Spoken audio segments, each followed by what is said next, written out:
Labvakar visiem! Sveiciens pirmdienā! Nu ko, solītais laivs ir klāt ar Agnesi. Agnesi Biohack. Lēnām pagaidīsim, ka sarosaties. Un gaidīšu, kad Agnesīte pievienosies. Tad ieskicēju jau šodien. Sveiciens pamazām tiem, kas pievienojas. Tiešām būs ļoti foršs un aktuāls temats. Man liekas, ka jebkuros gados runāsim par deficītiem. Agnes iepazīstinās arī ar sevi. Viņai ir arī savs pieredzes stāsts. Tā kā, runāsim par šiem te izteiktajiem deficītiem, kas īstenībā piemeklēt var mūs katru. Par nogurumu, par sliktu pašsajūtu, par tādu kā vēderu uzpūšanos, par to, ka gribas varbūt gulēt kā lācim ziemas miegu arī pavasarī un negribas celties augšā. Skatos, Agnesīte ir arī jau tūlīt mēģināšu viņu pievienot.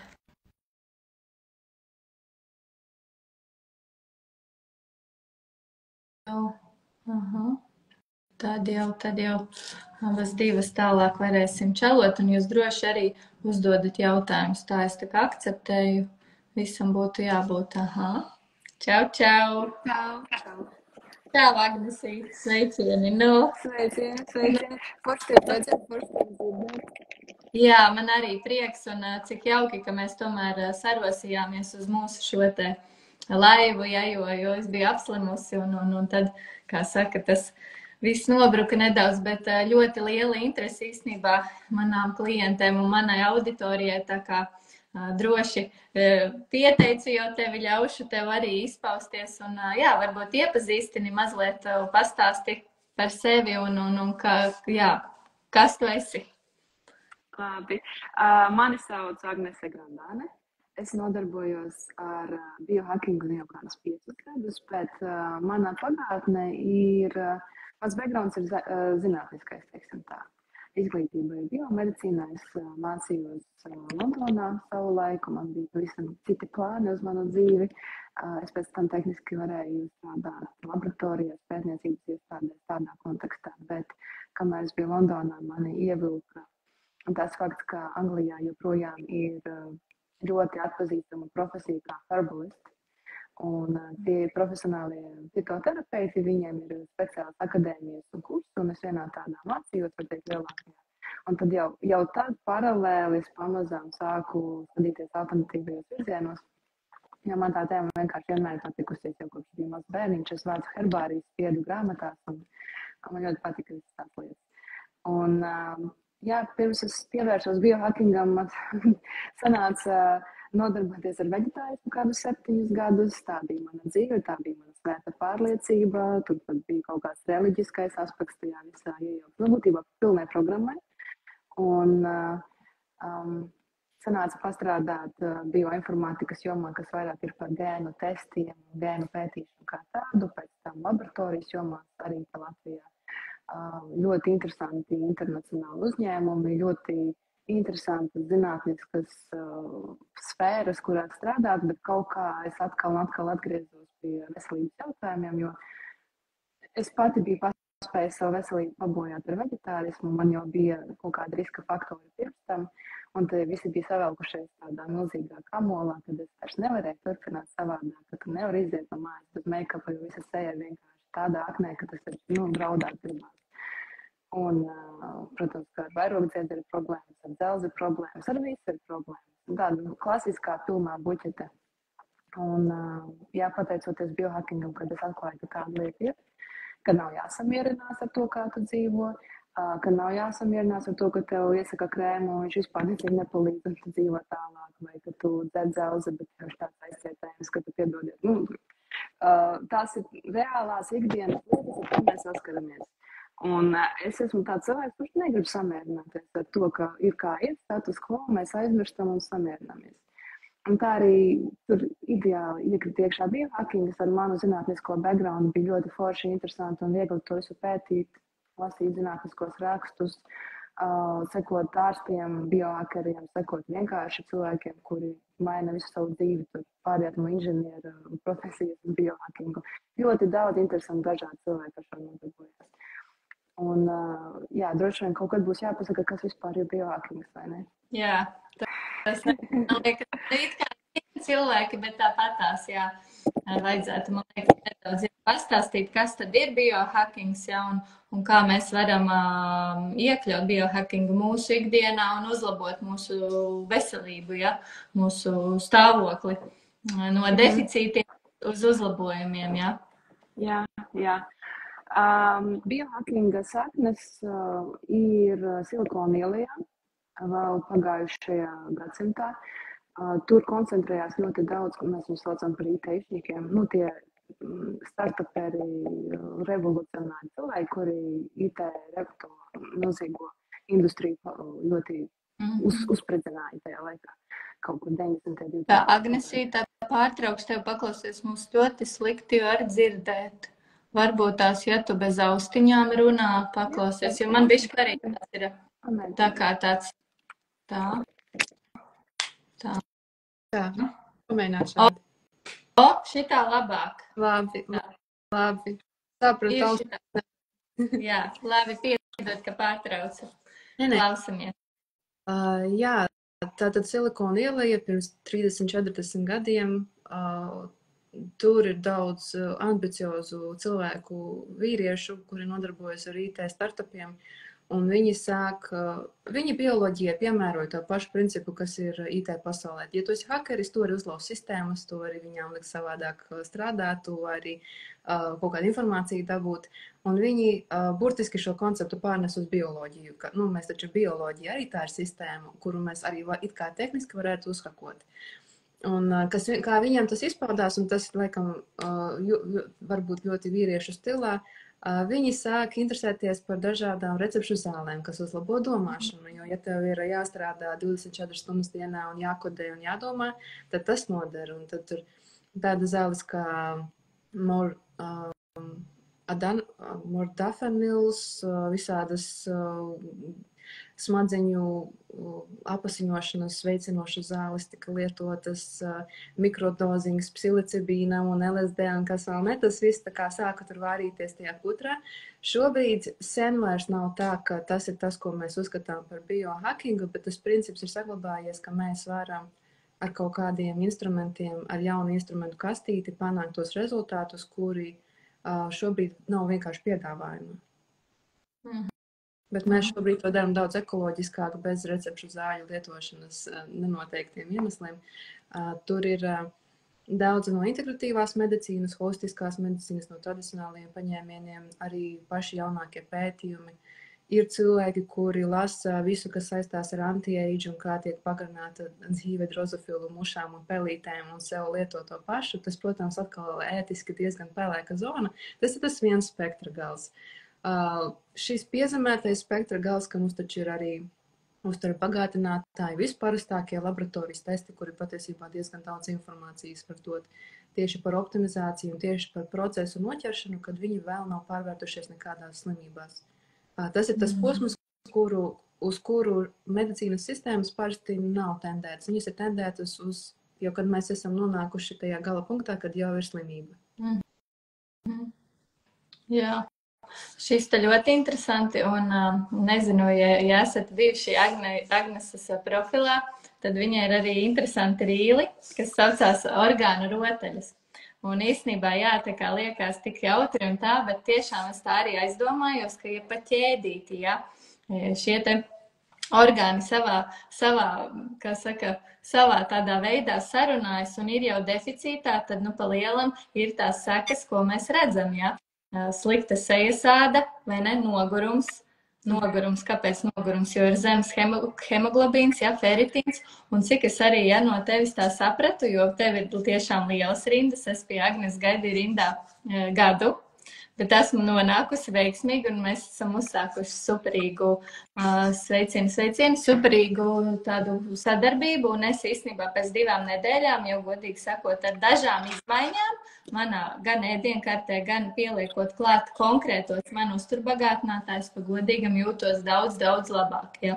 Nav šis te ziemas miegs, ja, dziļais lāča miegs, ja, un nogurums tiešām, kā tu arī saki, ja, kad varētu aizlaist tos bērnus un gulēt visu dienu, ja, un pakārtojot un sakārtojot šīs te lietas, ja, kas īstenībā mums tiešām neatkārtojas, ja. Arī gan jau tavā pieredzē, ja, ka nogurums ir, tur vēdera pūšanās, ka tur, nezinu, tur gribās kāri pēc saldumiem, ja, un jā, tad ļoti arī aktuāls tas jautājums, kā mēs tos deficītus varētu pārvērst par tādiem efektiem, ja, lai mums nebūtu jānonāk līdz šai te problēmai, ka mēs esam ārsta krēslā un viss ir slikti, ja, un ir atklāta jau kaut kāda diagnoze. Jā. Jā, un kas man patīk, tagad cilvēki nesamierinās ar to, ka viņi slikti jūtās ikdienā. Ja agrāk ārsts bija dievs un to aizgāja un to aizsūtīja mājās un tad dzīvo tālāk, tad mūsdienās, un īpaši, es pamatā strādāju ar sievietēm, vīrieši ir, bet viņi ir mazāk. Sievietes ir tās, kuras pat pēc tam, kad ir uzlikta diagnoze, viņi dzer visas zāles un lieto, viņi saprot, ka blaknes ir stipras vai arī joprojām nav pilnvērtīga dzīves kvalitāte, un viņas domā un meklē un lasa un skatās, un tāpat tās cenšas kaut ko darīt. Tā kā, man liekas, ka šis vilnis būs tikai vēl lielāks, un mēs pamazām gan jau aiziesim līdz personalizētajai medicīnai, kura dara to, ar ko es nodarbojos šobrīd, jo vienā periodā, kad es konsultēju klientus kādu laiku atpakaļ, man bija regulāri tādas domas, bet kāpēc? Šo visu varētu darīt ģimenes ārsts, kāpēc es šo visu daru? Bet, mans uzskats ir tāds, ka katrs cilvēks ir pelnījis pieeja informācijai par to, kā viņi justies labi. Ka tā ir mūsu cilvēku absolūtā pamata tiesība. Un tāpēc arī tas blogs lielā mērā viņš tapa, jo tad, kad es sasniedzu savus pirmos rezultātus, man bija tāda sajūta, ka vajadzētu būt visiem pieeja šim, tās ir vienkāršas lietas. Pat ja tā informācija nav dabūjama kaut kur citur oficiāli, mēs varam šeit paši izpētīt un paši praktizēt un jau paliek labāk. Un tās konsultācijas vienkārši attīstījās pati par sevi lieta, kuras nebija neplānojusi, negaidījusi. Cilvēki vienkārši sāka ļoti jautāt, vai var atnākt, var kaut ko sarežģītāku jau.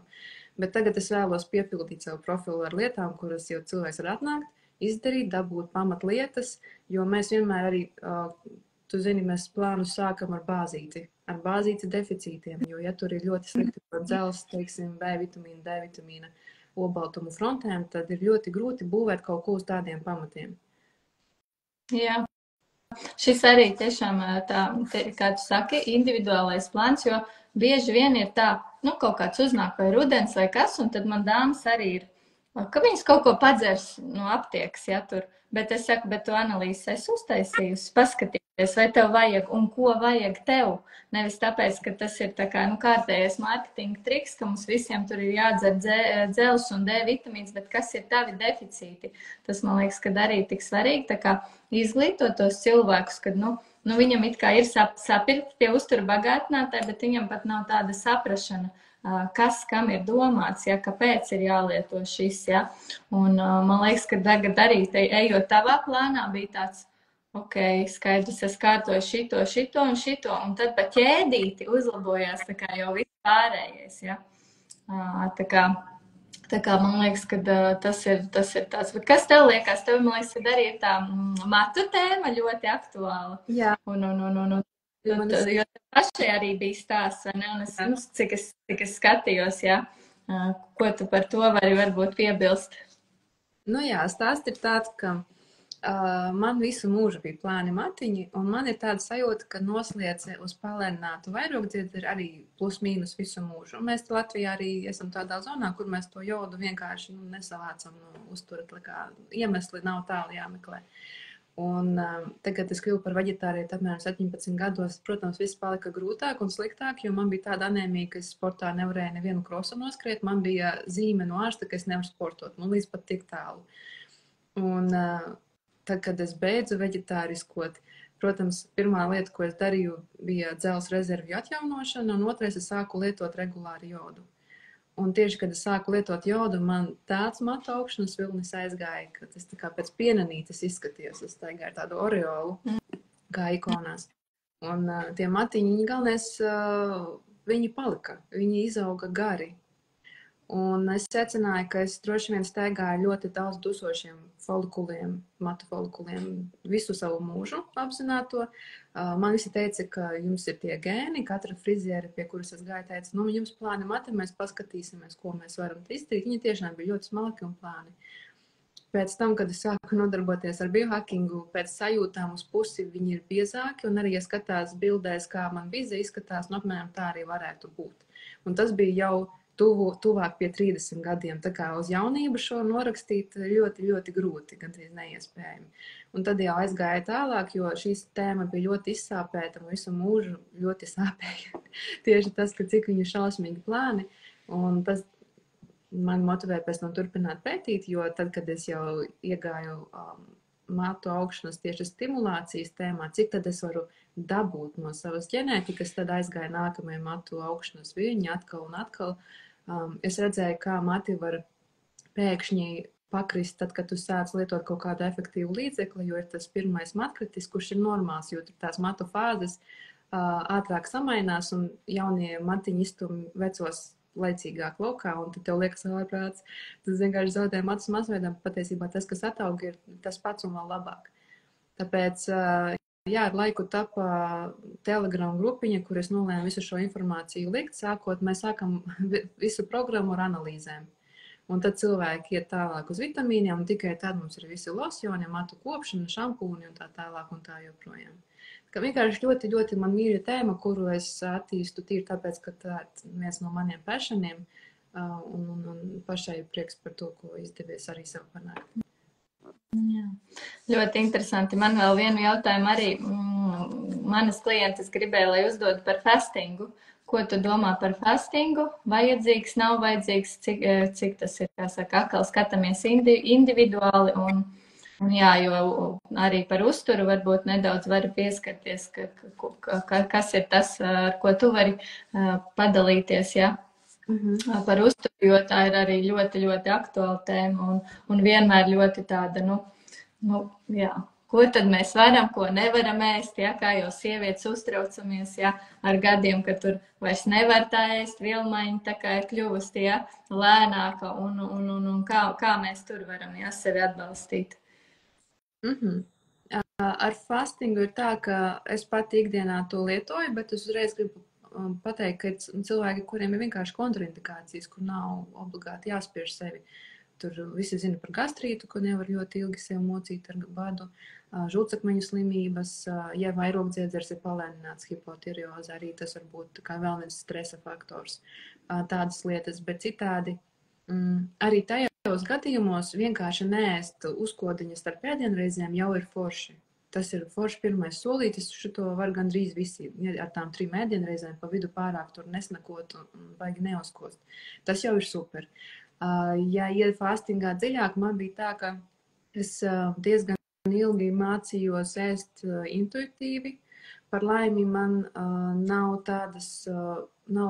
gadījies pieredze ar ēšanas traucējumiem vai ko tam līdzīgu. Tas apgrūtina šo tādu ēšanu noteikti, es to apzinos. Tātad, ja ir tāda vēsture, tas var tā nestrādāt. Tā kā lūdzu nejūtieties slikti, ja jums intuitīva ēšana, jūs esat mēģinājuši un viss ir izkritis.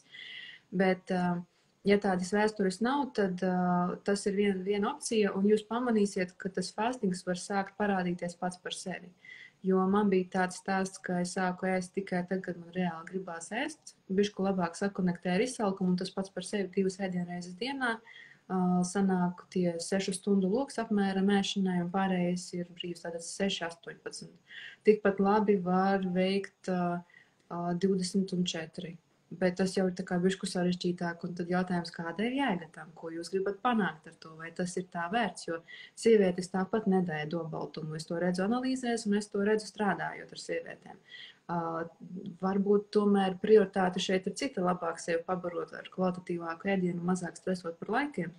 Bet kā nu varbūt tas laiks ļoti palīdzēs, jo ja mēs ejam jau insulīna rezistences zonā, kur glikoze varbūt vēl ir ok, bet insulīns kāpj uz augšu virs 10, 11, jau tuvāk 20, tad tie pirmie zvaniņi, ka varbūt būtu noderīgi tā nedaudz pačekot tos ēšanas laikus, lai ir vairāk laika, kad insulīns ir stabils un tas aizkuņģis ir mierīgāk.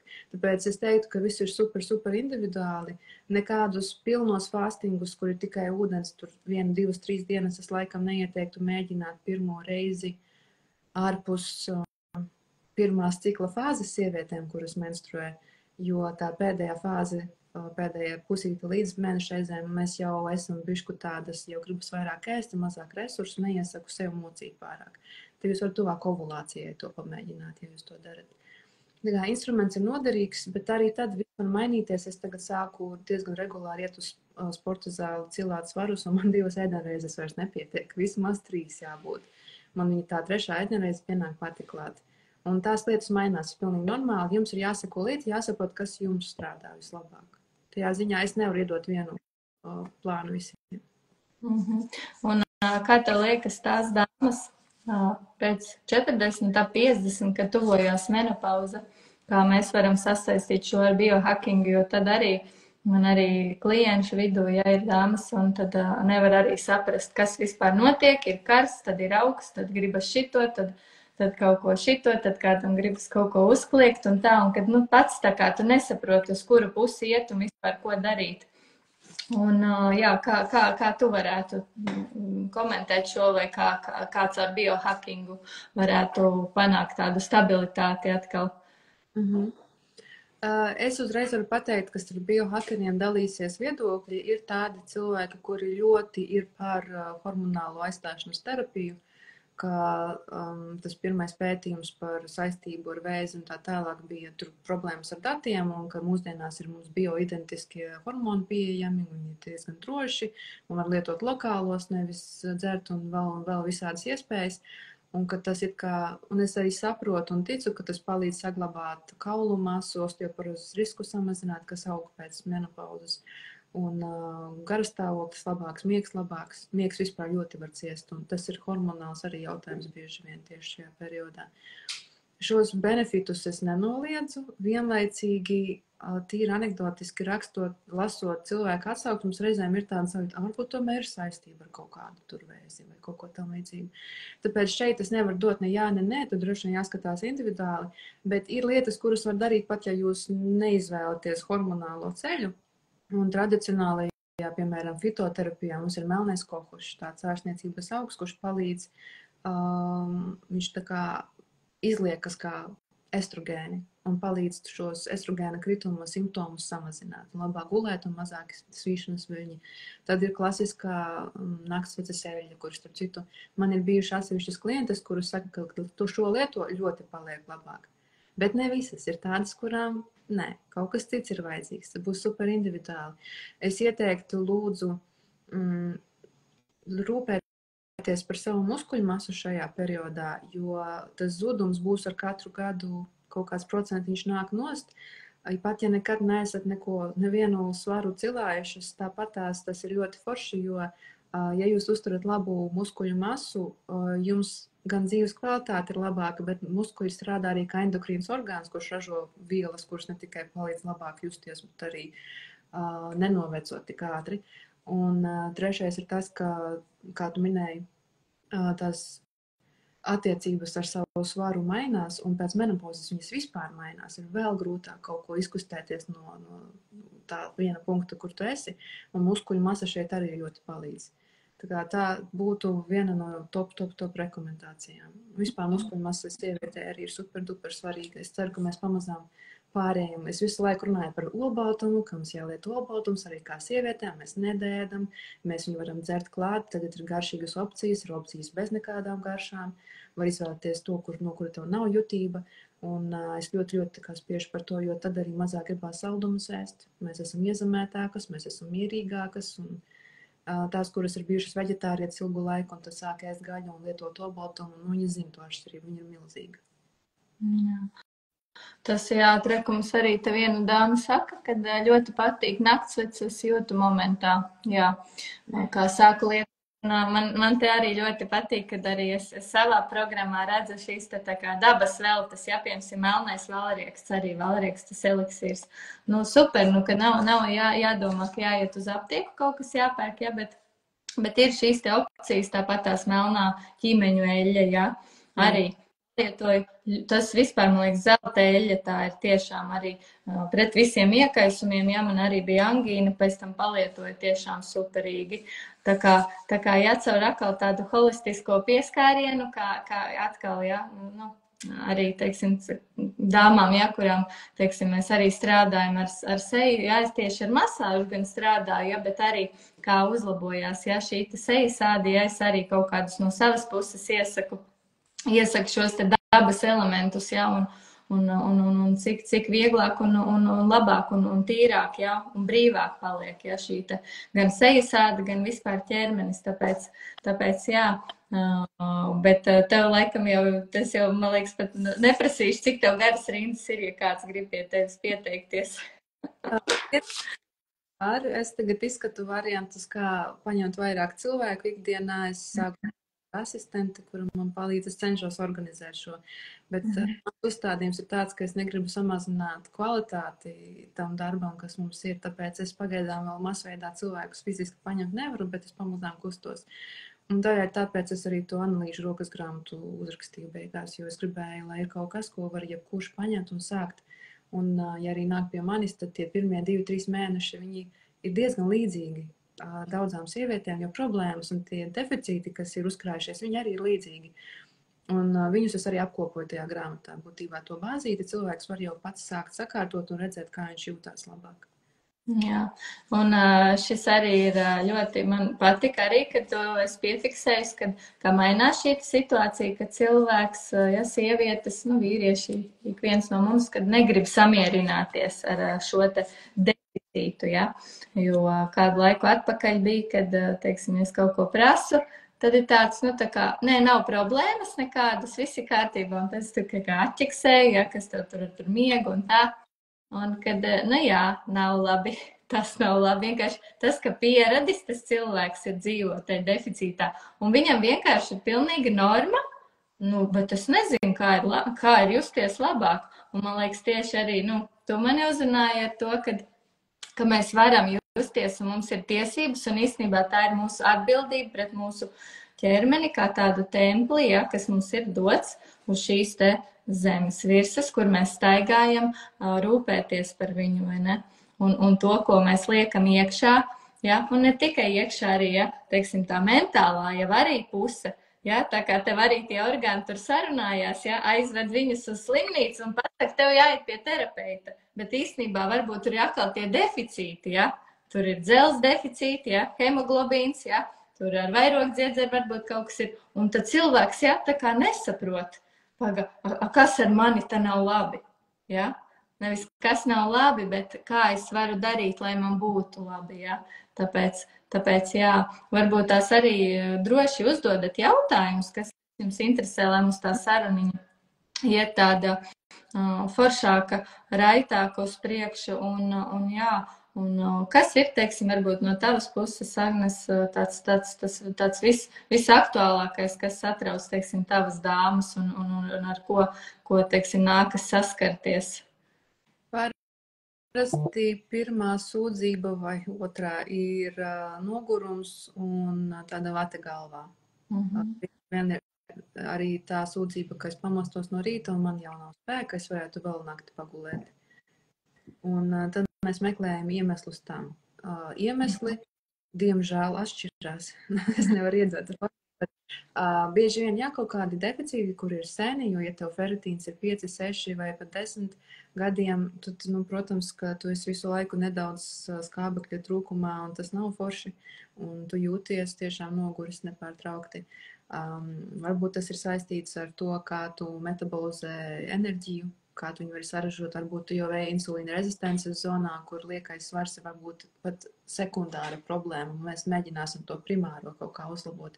Un te arī ar vien jauni instrumenti, tu vari nesāt glikozu monitoru, tu vari nodot analīzes, vari mainīt uzturu, ikdienas savu to dzīvesveidu, un tas jau var dot tev milzīgi labus uzlabojumus.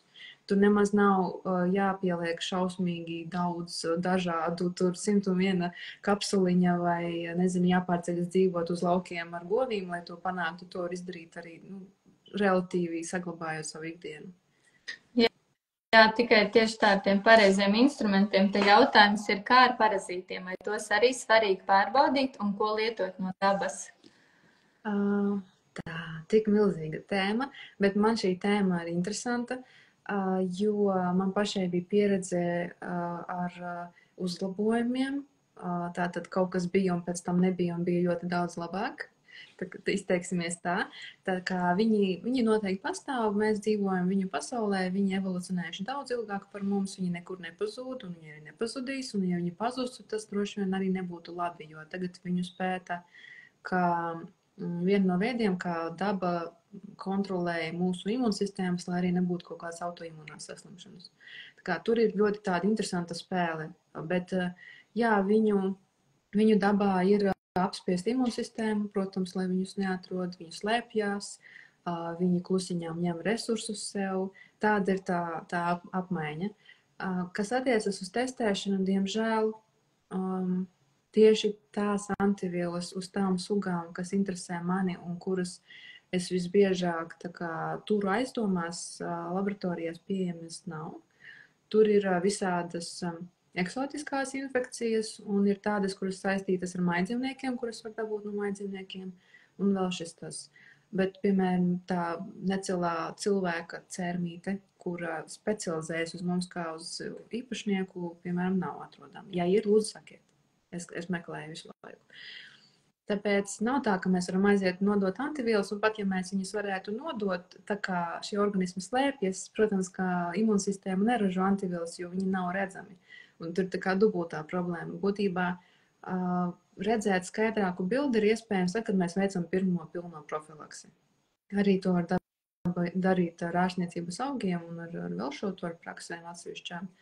Ir cilvēki, kuri aiziet uz kaut kādu detoksa kūri, kur ir baigie žūtsdzinēji, kur atkal ir citi riska faktori, bet tad kā cita saruna. Un viņi to žūtu izdzinā. Žūts ir ļoti attīroša, antiseptiska un arī antiparazitāra. Un kaut kas var iznākt ārā vai var kaut kādi simptomi parādīties. Man pietika ar to, ka es padzēru karsto ūdeni, kas veicina žūts plūsmu. Un pēc nedēļas man bija pilnā reakcija, buķete, kaut kas iznāca ārā. Un tie, kas baidās, lūdzu, nebaidieties, nekas dzīves nekad neizrapo nekur, jo viss ir jau gājis bojā, un tad tur kaut kāda palieciņa iznāk ārā. Tā mēdz būt. Bet tie ir konkrēti organismi ar konkrētiem attīstības cikliem, kur, ja tu zini, kādos intervālos ko darīt, tu vari diezgan mērķtiecīgi cīnīties. Man reti ir bijis tā, ka cilvēks atnāk un ir tiešām diagnosticēta pie ārsta konkrēta infekcija. Bija viens case, ka tā bija toksokāra, un arī ārsti bija pat devis nopietnas zāles, bija nopietni piegājis jautājumam, un tiešām varēja ļoti just atšķirību.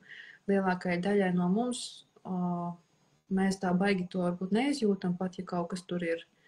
Un varbūt tikai bērniņiem mēdz būt tā, ka viņi kaut ko tur sūdzās vai tiešām var redzēt, kaut kas ir uz paladziņu. Arī tādi keisi man ir bijuši. Tā kā noliek, ka viņi pastāv īsti nav iespējams, ja tu pats esi redzējis. Es iesaku veikt profilaksi, var sākt ar super vienkāršām lietām, karsto ūdeni, lecitīnu un tādām lietām, ko es arī centos aprakstīt līdz šim.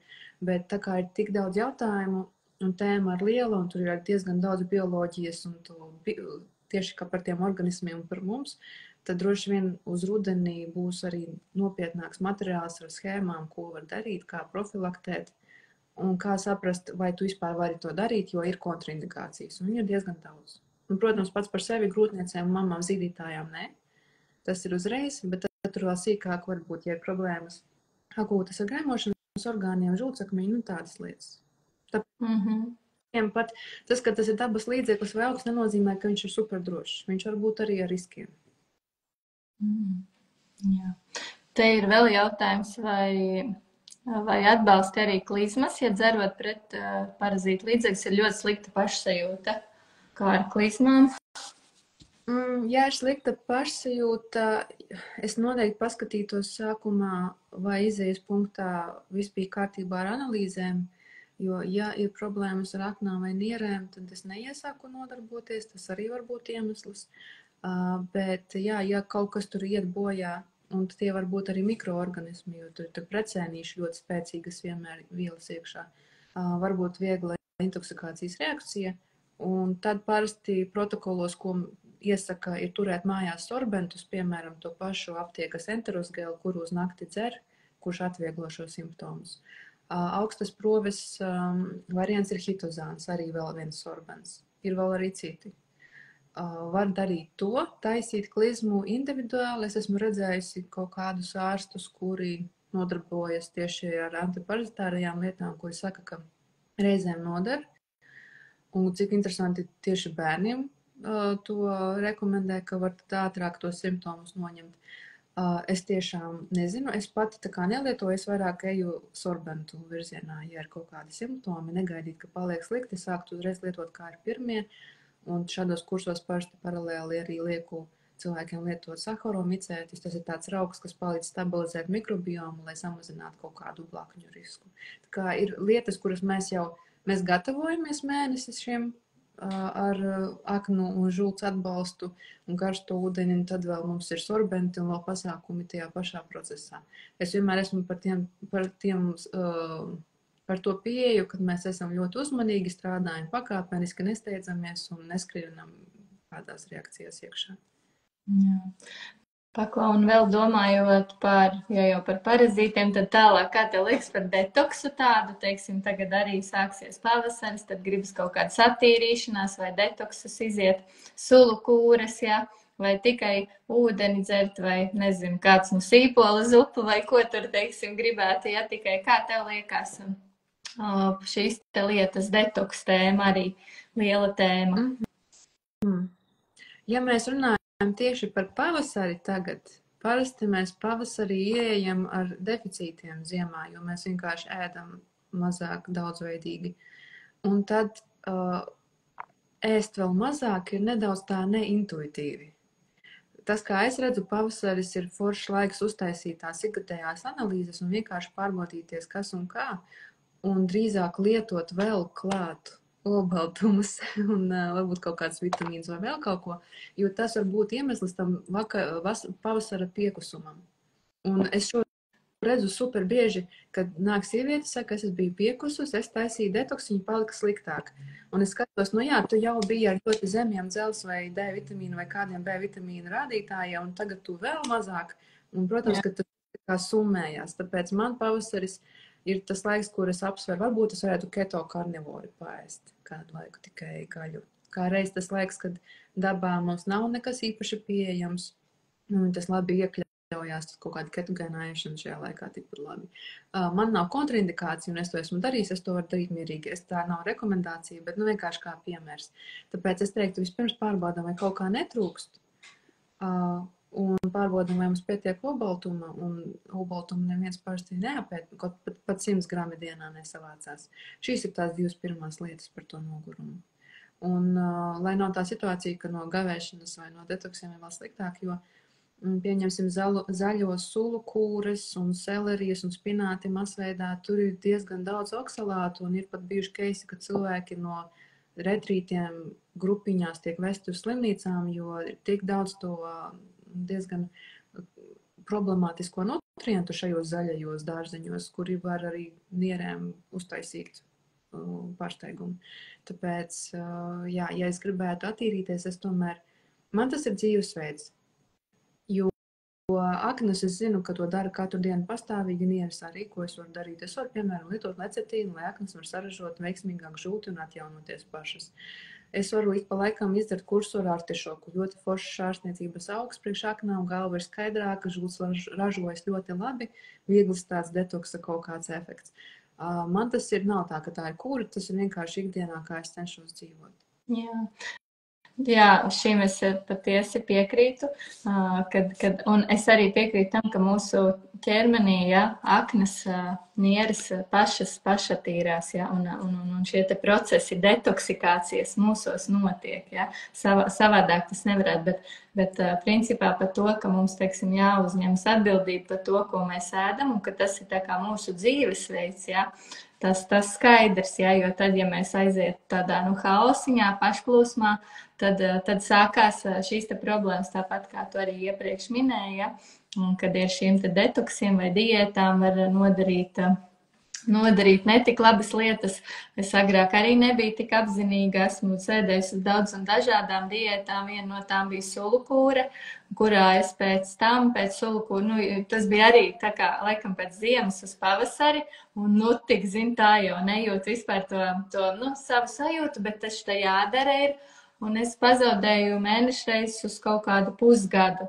Ja, kur jau arī ar ginekologu runājām, kad laikam, ka būs jāiet tā smagā artilērija, bet es teicu, nē, kad es pati caur sevi savadīšu, ja, arī palēnām atkal taukus, olbaltumvielas, ja, un atkal tas organisms atkal, jo tā jau tieši tā man jau bija šie te deficīti, ja, un kur nu vēl vispār izdomāt, ja, un arī tas bija caur tādu, kad, tik šausmīgi grūti tas bija, bet redz vēl viena tāds lieta, kad vai cik cilvēks sevi jūt, ja? Cik cilvēks sevi jūt, un vai viņš maz vispār, tā kā sajūt, ko viņam tieši vajadzētu un ko nē, vai arī tikai tāpēc, ka kāds cits to ir ieteicis, vai tāpēc, ka tā vienkārši ir jādara, ja? Tā, mums te ir vēl viens jautājums. Sveiki, pastāvīgi metas mutes dobmā čūliņas, īpaši, kad rudens ziemas periods jūtu, ka enerģijas arī maz tajā laikā, kādas analīzes iesakāt uz pavasari veikt? Tur būtībā var uztaisīt pilno sarakstiņu, ko es arī ieliku rokas grāmatā, tādas ikgadējās, bet pamatiņš droši vien būtu, protams, pilna asinsaina, feritīns, D vitamīns, homocistīns, bet, piemēram, tādas lietas kā C vitamīnu jūs tur baigi nenoteiksiet. To vienkārši var lietot profilaktiski un skatīties, vai tas jau neuzlabo, jo viņš diezgan var ietekmēt saistaudus, un mēs ziemā tieši mazāk patērējam, tā vienkārši sanāk. Jā, tā kā es ieteiktu uztaisīt tādu vispārējo sarakstiņu un vēl palietot klāt C vitamīnu noteikti. Var atrast tagad foršas formas, kur ir klāt arī bioflavonoīdi, un pat aptiekās viņas ir. Viņas nav tik izdevīgas cena ziļā kā iHerbs, bet ir tādas opcijas. Tāpēc, jā, es droši vien raktu dziļāk skatītos, vai nav kaut kādi vēl deficīti klāt. Un tad vēl viens, kādi būtu ieteikumi paaugstināt skuņģa skābes gadījumā? Redziet, situācija ir tāda, ka mums var būt dispepsija un atvilnis un refluks un tādi simptomi pie arī pazeminātas skābes līmeņa. Jo tas kuņģis vienkārši pietiekami neslēdzās no barības vada, tur tāds ir vārtiņi, tā kā vārstulīts. Un mums var būt pilnā simptomātika, liekas, ka skābes ir daudz, bet faktiski viņa ir zemāka nekā vajadzētu būt. Mēdz būt, ka vēl kuņģī iesviežās diezgan daudz žults, un tas var radīt dažādus simptomus.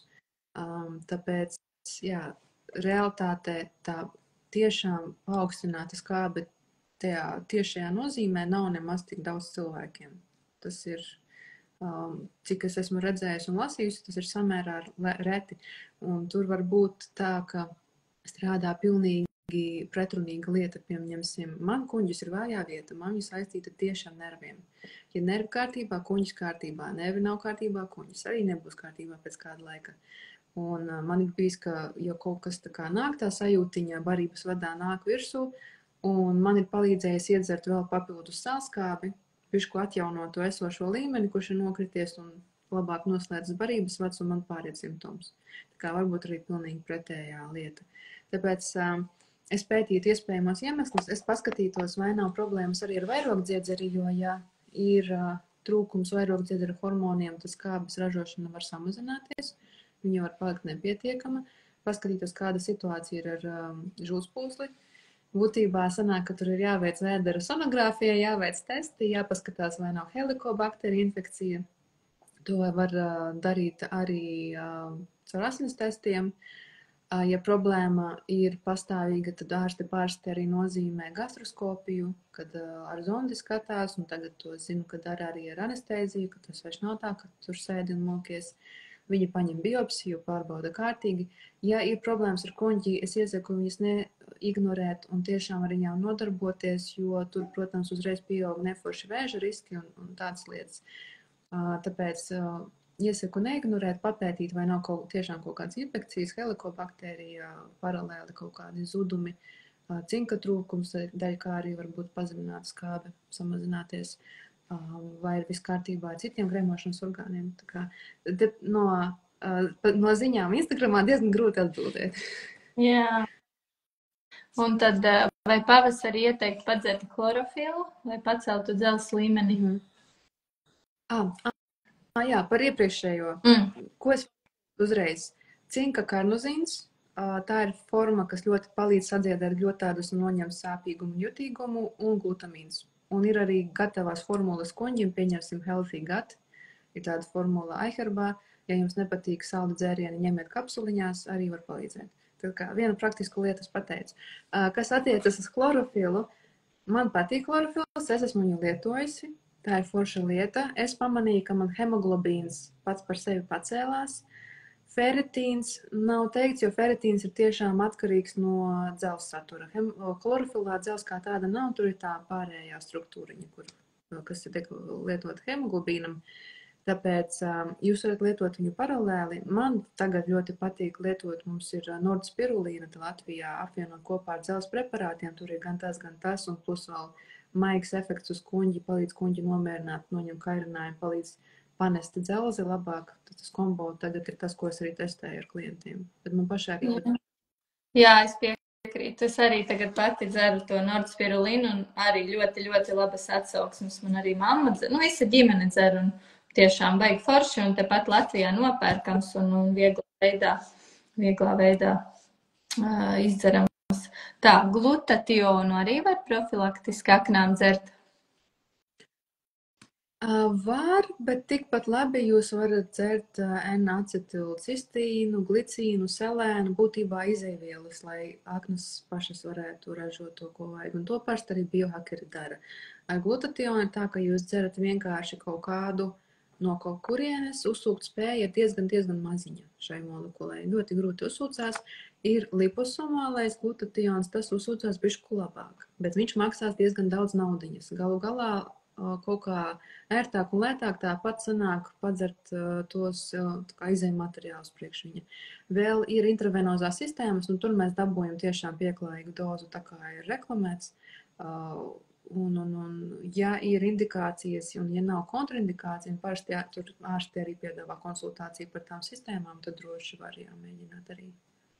Jā. Tā, vai lietojot uzturu bagātinātājus pēc rokas grāmatas necietīs aknas un nieres, jo tur ir diezgan daudz? Tad jā. Es uz to skatos tā, vai no ēdiena necieš aknas un nieres, jo tur būtībā ir tas, kas ir sastopams ēdienā, vienkārši iekopsulēts. Tur nav ne zāļu, ne smago metālu, cerams, viss ir pārbaudīts, tā vajadzētu būt. Ne arī kaut kādu toksisko vielu vai kā tam līdzīga. Kā es minēju, tu vari dabūt nieru bojājumus no seleriju, sulām un spinātiem, un tu vari dabūt arī ļoti foršus efektus no ēdiena. Tā kā pilnīgi visām vielām dabā ir indikāciju un blakņu saraksts pat ēdienam. Protams, ja jums jau ir pirms vitamīnu lietošanas kaut kādi bojājumi vai slimības, tas ir cits jautājums. Tad mēs uzmanīgi skatāmies. Bet ja jūs esat nosacīti vesels cilvēks un sekojat instrukcijai par to, kā pakāpeniski mēs ieviešam pa vienam objektam reizi pāris dienās, un vēl var izjust savas reakcijas un nosakot līdzi, tad vajadzētu visam būt ok. Bet, kā jau es minēju grāmatā, tā arī nav pilns aizstājējis ārstu konsultācijai, jo es neesmu ārsts. Un man arī nav tāda tiesība teikt, ka daram, viss būs labi, viss aies. Tā nav. Tā, un te bija vēl viens, kāpēc no nāca asat uzlec uz 60, nekad nav tādi rādītāji bijuši pārtraucot nāca, atgriezās normā. Varētu būt. No viens un tas attiecas uz visiem uzturu bagātinātājiem, ir, ka var gadīties ražotājs vai kaut kāds lots, kurā ir kaut kādi piemaisījumi. Un, diemžēl, uzturu bagātinātāji pasaulē tā gadās, jo īpaši, ja pērk kaut ko, kas nav ļoti zināms ražotājs, varbūt klāt kaut kādi smagie metāli, ķīmija vai kaut kas tam līdzīgs. Un tā var būt visādas dīvainas reakcijas. Tāpēc es parasti pieturos pie tiem ražotājiem, kuri man patīk, uzticos, viņi sen strādā, viņiem reputācija dārga un viņi uztur kvalitāti. Ja mēs pieņemam, ka tā nav, droši vien, ka būtu jāmeklē iemesli, kāpēc aknas uzvedās tā, kā viņas uzvedās, jo N-acetilcistīns nav nekāds baigi toksiskais aģents. Būtu jāskatās individuāli, kas tā par reakciju, kas palaidās. Tāpēc, man tā grūti pateikt tagad, kāds varētu būt. Ja izbeidzot apstājās, tad tas noteikti droši vien, kā arī ir tas iemesls. Vai pamēģināt citu dozu, var pamēģināt no cita ražotāja, var uztaisīt kopējas vai dziļākas analīzes vēl ar citiem fermentiem. Nu jā, jo te jau atkal ir tas aburtais loks, skaidrs, ka mēs nedzīvojam, kā saka, senajos laikos, kur viss tas skrēja pa pagalmu, jā, un lopiņi ganījās zaļā zālē, un skaidra lieta te ir tas, ka, lai cik mēs labi un kvalitatīvi gribētu ēst, jā, un ēdam. Tāpat arī dzirdēju, ka tu saki, jā, savā praksē, kad ir zems olbaltumvielu līmenis, jā, nepietiekams, ja mēs nesavācam šīs te olbaltumvielas, un tad, ar šiem te attiecīgajiem tieši tev konkrētajiem uztura bagātinātājiem mēs varam dabūt šos te visus 100%, ja mūsu ķermenī, lai viss funkcionētu. Bet arī neieejot tādās galībās, ka mēs tā kā uzsēžamies uz viņiem, ja, jo, piemēram, arī kā tev ir šis te, pusgada plāns, ja, kad palēnām, ja, kaut ko pieliekam klāt, kaut ko atkal atņemam, un kā tev ir pēc tam, kā tu to klientu, teiksim, tā kā pēc tā pusgada, kā viņš pats pēc tam tiek galā ar to visu, tad tā intuitīva, vai atkal tas ir tās analīzes, un kā? Kā? Ir tā, ka es parasti beigās iedodu arī, es viņu sauc par proficītu schēmu, kas ir, kā uzturēt visas rezervītes plusiņā. Un tur ir tādas lietas, kuras var lietot tiešām plus mīnus pastāvīgi vai pāris reizes gadā mierīgi. Teiksim, tur man varētu būt E un C vitamīni, kas ir 2 antioksidanti, viens taukos, otrs ūdenī šķīstošs un vienkārši palīdz izdzīvot, jo īpaši jums patīk aizrauties ar zivju eļļām un visādām augu linsēklu eļļām, kur ir daudz to polinepiesātināto tauku, kuri var oksidēties arī ķermenī. To bieži vien aizmirst, ka ja mēs tādas eļļas lietojam, mums arī viņas ir tā kā jātur no oksidācijas, tur tas process turpinās. Mēs esam silta miesa, kurā staigā, kurā atrodas eļļa, un, protams, ka viss turpinās. Tādas lietiņas, piemēram, lecitīns, kurš aknām ļoti patīk, un žultas ražošanu var uzlabot, un arī līdz acetilholīnu ražot smadzenēs. Ļoti maigs var dot pat bērniem, ja vajag. Man patīk ik pa laikam cikliski lietot atsevišķas aminoskābes, pieņemsim, kreatinīns man ļoti patīk, kā viņš strādā ar domāšanu, ar enerģiju, viņš nav tikai sportam, arī smadzenēm ļoti forši strādā. Bērniem es zinu, ka biohakeri dod un saka, ka runas attīstību uzlabojas. Kā ir daudz tādu lietu, kuras mēs varam plus mīnus pastāvīgi vai cikliski lietot, pieņemsim, šobrīd man stāv bišu putekšņi un bišu maize, vienkārši super ikdienas variants.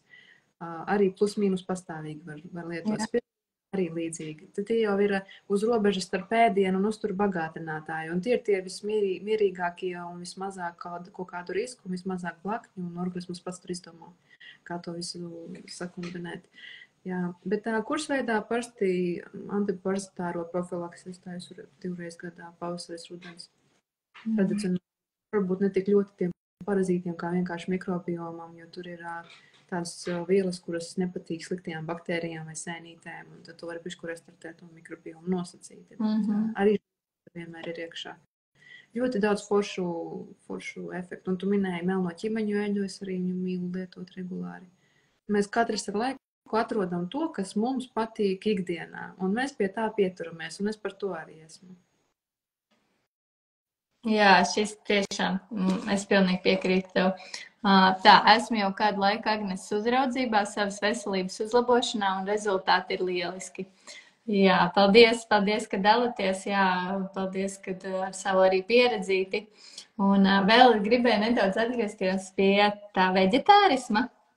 Kā tev bija, jo tu arī stāstīji, ka tev pilnīgi bez maza reliģija bija un tā, jo ir tādi man arī apkārt paziņas un tā, vienkārši viņš nespēja iēst, ja, to gaļu, ja, tā kā, nu, nezinu, nu, pilnīgi nespēja, ka slikta duša un tā, un kā tad tur ir ar šo te sabalansēto uzturu? Tev sanāk gan jau, ka noteikti ir gan veģetārieši, gan gaļēdāji, nu, dažādi, vai ne, šie te klienti. Kā viņiem, kas teiksim, nu, paliek pie tā sava, jā, lai gan varbūt kaut kas ir tai deficītā, kā tur vajadzētu, tad attiecīgi vai ar uzturu, vai ar šiem tajā uzturu bagātinātājiem. Nu, man ir tāda sajūta, ka cilvēki paskatās man uz rīlsus par karnivoru ēšanu un uzreiz tā kā asijājas tie, kuri ir tiešām īsti veģetārieši, jo pamatā es strādāju ar sievietēm, kurās pagātnē bija veģetārisms. Tā svaigēšana arī bijuši tādi keisi. Un tagad jau viņas sapratušas un viņas jūta, ka kaut kas nebija ok, ieviesa atkal kaut kādus dzīvnieku produktus, jutās daudz labāk un tur arī palika, bet var saglabāties kaut kāda nespēja sagramot gaļu līdz galam. Var saglabāties kaut kāda simptoma saistībā ar dzelzi vai vairogdziedzeri. Un tad mēs ar to cenšamies strādāt un mēs skatāmies, vajag mums tos enzīmus kādu laiku vai nē, varbūt jods palīdzēs, jo ir tāda teorija, ka tā nepanešana tieši uz gaļas garšu, un man tas bija, es tā arī sāku veģetārisko, tas bija noskatījos vienu no dokumentālo filmu, kur viss ir slikti industriālā lauksaimniecība, un tur arī ir slikti, es to neapstrīdu. Un man droši vien ar to vairogdziedzeri bija jautājumiņi un joda deficīts. Ir tāda teorija, ka, ja tev trūkst joda vai ja tev ir anēmija, gaļas garša var palikt tāda dzelžaina, nepatīkama, un tas bija arī tas, kas ar mani notikās. Es pakāpeniski atteicos no cūgaļas, tad arī no vistas, un tad beigās arī no zivju produktiem. Bet pamatā jau sanāks strādāt ar cilvēkiem, kuri jau izgājuši to pilnu apli, un arī ētiski man vajadzēja ļoti daudz ko pārskatīt un pārvērtēt. Es tajā laikā ļoti dziļi iegāju reģeneratīvās lauksaimniecības tēmā, un tagad, kad mums sanāca strādāt ar jaunieti, kuri tieši bija kļūst par veģetārieti, arī saistībā ar saturu, kas ir redzēts vai dokumentālajām filmām, bet tur ir ļoti, ļoti, ļoti deficīti, un tas ir augošs organisms un pilnīgi tā kā bailīgi gribas kaut kā suportēt. Tad papildus tām rekomendācijām gāja arī vēl sarakstīts ar dokumentālajām filmām par medaļas otru pusi. Un tagad tāda filma ir arvien vairāk un vairāk, un tā lielā paradigma viņa jau iet uz otru pusi, ka mums vajag atbalstīt lauksaimniekus, kuri dara lietas pareizi, kuri cenšas, un tas nav viegli. Un arī pat Eiropā ar mūsu Eiropas Savienības likumdošanu ir tas reāli sarežģīti. Tas vispār nav. Katram to dara cilvēki, kuri deg ar to tēmu. Tā kā, jā, man arī lauksaimniecība un permakultūra ir tos tēmas. Es esmu ļoti patīk pa dārzu ņemties un uzaugu daļēji fermā bērnībā ar lauku ēdienu, un tas viss ir tūs, un es kaut kā izgāju pilno ciklu un atgriezos pie saknēm. Nu, redz, nu tieši tā, šis jau arī ir tas, ka mums jāskatās tieši no kur mēs paši esam, kur mēs dzīvojam, kāda ir tā mūsu vide, klimats. Un kas man ir tāds, ko es cenšos pieturēties pie sezonalitātes. Ja? Tātad mums ziemā jā, tāda fermentācija, ja? Kārtīgs lielopu kaulu buljons vai vistas ja? Buljons ar gīs viestiņu klāt. Ja? Skābi kāposti, pavasarī, jā, tur atkal varbūt tās, jā, var iedzert nedaudz tās bērzu kļavu sulas, jā, bet, nu, tā pamazām un atkal vasarā, nu, lieliski. Ogas atkal, jā, tie paši, jā, kaut arī kartupelīts, burkāniņš, saknes visas, jā, brokolīši, jā, uz nakts tirgu projām un lieliski, un es arī esmu par to, ko tu arī atzīmē programmā, ļoti patīk, ka tu iesaki, ja vietējos lauksaimniekus, vai kur arī nopirkt kvalitatīvu gaļu, jā, mēs arī ģimenē ēdam gaļu un esam par kvalitatīvu gaļu, jā, un nu, pilnībā ir. Apskatīties. Jā, mājaslapā ir sadaļa blogs, un tur ir tā lielā datubāze ar saimniekiem, kam ir gaļa, olas, dārzeņi. Un arī ļoti garšīgi ir.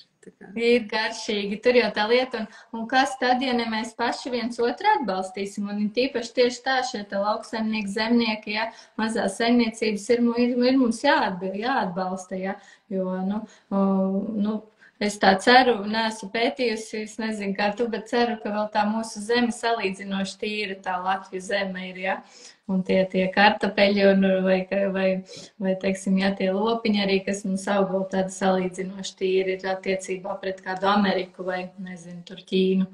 Tad tas tā, jā.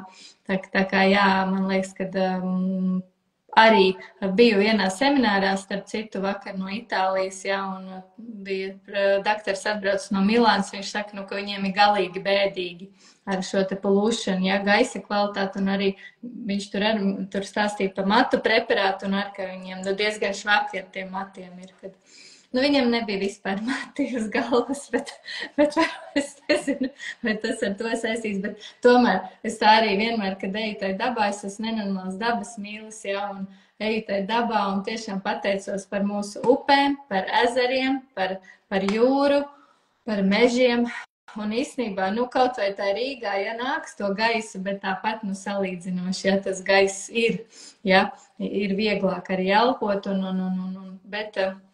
Bet, jā, ja mēs runājam par to uzturu un par to visu, par mūsu deficītiem, ja, ka mēs tiešām to varam palēnām savā tempā un attiecīgi, kādas mums ir šīs te analīzes, arī paskatīties ainu, varam šo te visu uzlabot, ja, tas tādā pozitīvā gultnē. Tā kā, jā, smieklīgs piemēriņš runājot par to deficītiem un uzturu. Viena no mentora stāstīja keisu, ka strādāja klienti, kurai bija ļoti daudz problēmu ar kuņģi un gremošanas sistēmu. Tur tehniski nekam nevajadzēja uzsūkties vispār, necik nulīt. Bet viņa analīzes bija vienkārši perfektas. Tā kā super veselam cilvēkam pa visiem līmeņiem, īpaši po obaltumu. Un viņi runā ar to klientu, mēģina saprast, izpīpēt, kas pa vainu, kā viņi to panāk gatavu.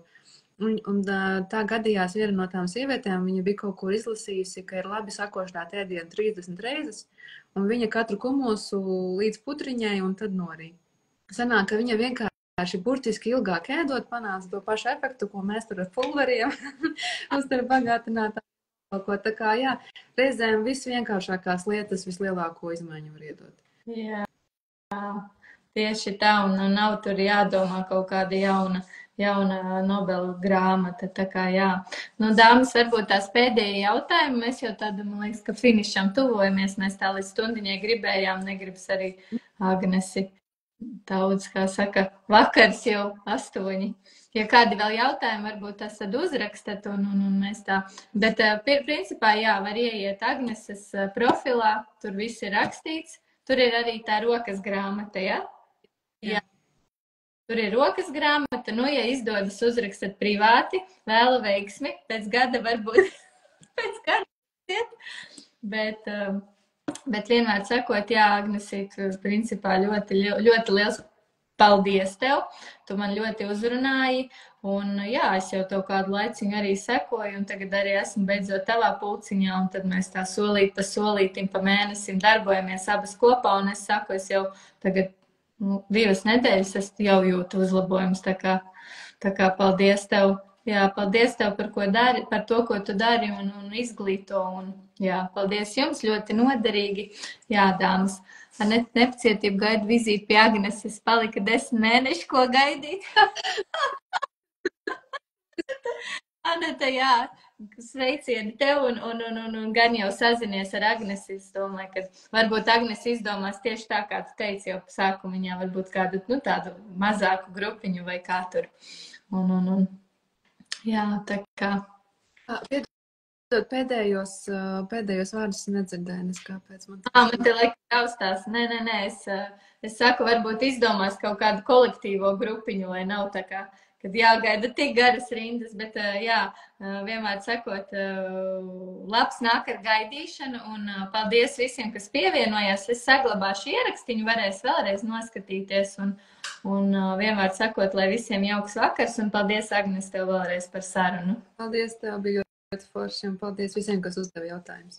Paldies! Atā!